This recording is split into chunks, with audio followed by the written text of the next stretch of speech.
বন্ধুরা আসসালামু আলাইকুম। তো সবাই কেমন আছেন? আমিও ভালো আছি। সো বন্ধুরা, আজকের ভিডিওতে আপনাদের আমি যে ডিজাইনটা দেখাবো সেটা হচ্ছে কিভাবে আপনার ঈদুল আজহার একটি ফটো এডিটিং করতে পারেন। তো ঈদুল আজহার ফটো এডিটিংটা কীরকম হবে সেটা আপনারা বর্তমানে আমার স্ক্রিনে দেখতে পাচ্ছেন। তো এই ঈদুল আজহারের যে ফটো এডিটিং, এই ফটো এডিটিংটা তৈরি করেছি আমরা পিক্সেল ল্যাবের দ্বারা। আপনারা চাইলে কিন্তু পিক্সেল ল্যাবেরটা আমার ডিসক্রিপশনে ডাউনলোড করতে পারেন অথবা প্লে স্টোর থেকেও কিন্তু ডাউনলোড করে নিতে পারেন। তো আজকের ঈদুল আজহার যে ফটো এডিটিং এটা করেছি সেটা যদি পিএলপি ফাইল সংগ্রহ করতে হয় তাহলে আপনাকে অবশ্যই ভিডিওটি না টেনে শেষ পর্যন্ত দেখতে হবে। এখানে শেষ পর্যন্ত দেখলে কিন্তু 6 সংখ্যার পাসওয়ার্ড কিন্তু আমি দিয়ে দেবো। সেখান থেকে আপনারা সেই পাসওয়ার্ডটি সংগ্রহ করে আপনারা কিন্তু সেই পিএলপি ফাইলটিকে ডাউনলোড করতে পারবেন। তো পিএলপি ফাইল ডাউনলোড করার জন্য কিন্তু আপনারা যেতে হবে আমার ইউটিউব ডেসক্রিপশনে। সেই ডেসক্রিপশনে একটি গুগল ফর্মের লিঙ্ক দেওয়া থাকবে, সেখানে আপনারা কিন্তু সেই ক্লিক করে এরপরে কিন্তু সেই পিএলপি ফাইলটিকে ডাউনলোড করতে পারবেন। সো আপনি যদি আমার চ্যানেলে নতুন হয়ে থাকেন তাহলে অবশ্যই এটি লাইক করে দিন এবং চ্যানেলটি সাবস্ক্রাইব করে বেল আইকনটি বাজিয়ে দিন এবং অবশ্যই আপনার বন্ধুদের সাথে ভিডিওটি শেয়ার করে দিন।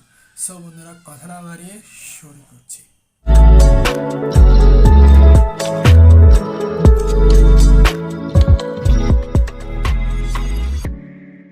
আমাদের যে ইউটিউব ডেসক্রিপশনে আসার পর এরকম একটি পিএলপি ডাউনলোডের লিঙ্ক কিন্তু আপনারা পেয়ে যাবেন। তো সেই লিঙ্কে আপনারা কিন্তু ক্লিক করে দিবেন। ক্লিক করলে এখানে একটি লেখা আপনারা পেয়ে যাবেন।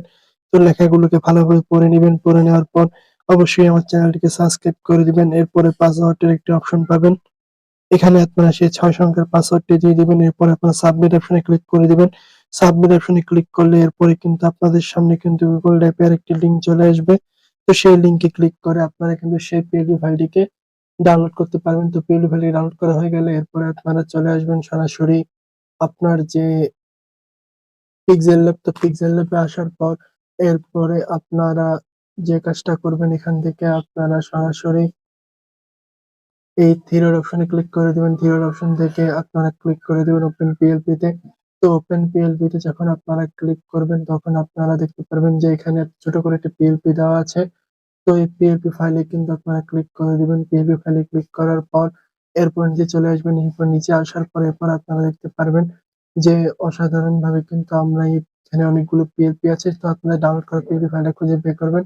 খুঁজে পেয়ে গেলে দেখতে পাবেন এখানে দুটো option, open only and open and add. যেকোনো একটা অপশনে আপনারা কিন্তু এটাকে সিলেক্ট করে দিয়ে আপনারা কাস্টমাইজটা করতে পারবেন। তো আমাদের যে পিএলপি ফাইল, সেই পিএলপি ফাইলে আমরা ক্লিক করে দিলাম। সো দেখতে পাচ্ছেন অসাধারণভাবে কিন্তু আমরা এই ফটো এডিটিংটা করেছি। তো আপনারা চাইলে কিন্তু আপনাদের মতো করে এখানে ফটো এডিটিং করতে পারেন। তো এখানে আপনারা যা কিছু করতে পারেন সেটা করার জন্য এখান থেকে আপনারা সরাসরি এই লেয়ার অপশনে ক্লিক করে দিবেন। লেয়ার অপশন থেকে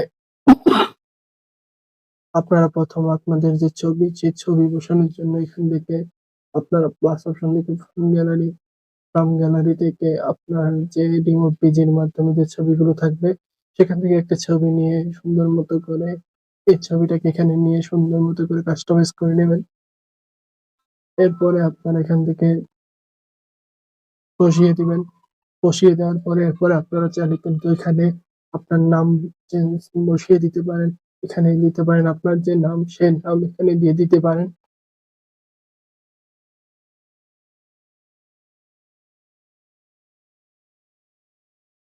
তো এটাকে সুন্দর মতো করে বসিয়ে দিবেন। এরপর নিচে আর কিছু চেঞ্জ করতে চাইলে কিন্তু চেঞ্জ করতে পারেন এবং উপরের যে ঈদ মোবারকের যে এটা চাইলে কিন্তু আরেকটু ছোট করতে পারেন। এরপরে আপনারা এটাকে সেভ করার জন্য এখান থেকে সেভ অপশনে আপনারা ক্লিক করে দিতে পারেন। সেভ অপশনে সেভ টু ইমেজ, এরপরে আলটাতে ক্লিক করে দিয়ে সেভ টু গ্যালারিতে আপনারা কিন্তু সেভ করে নিতে পারেন। সো বন্ধুরা, আজকের ভিডিও এই পর্যন্ত। ভিডিওটি কেমন লাগলো অবশ্যই জানাবেন এবং চ্যানেলটি সাবস্ক্রাইব করে বেল আইকনটি বাজিয়ে দেবেন। তো দেখা হবে নতুন কোনো ভিডিওতে। আল্লাহ হাফেজ।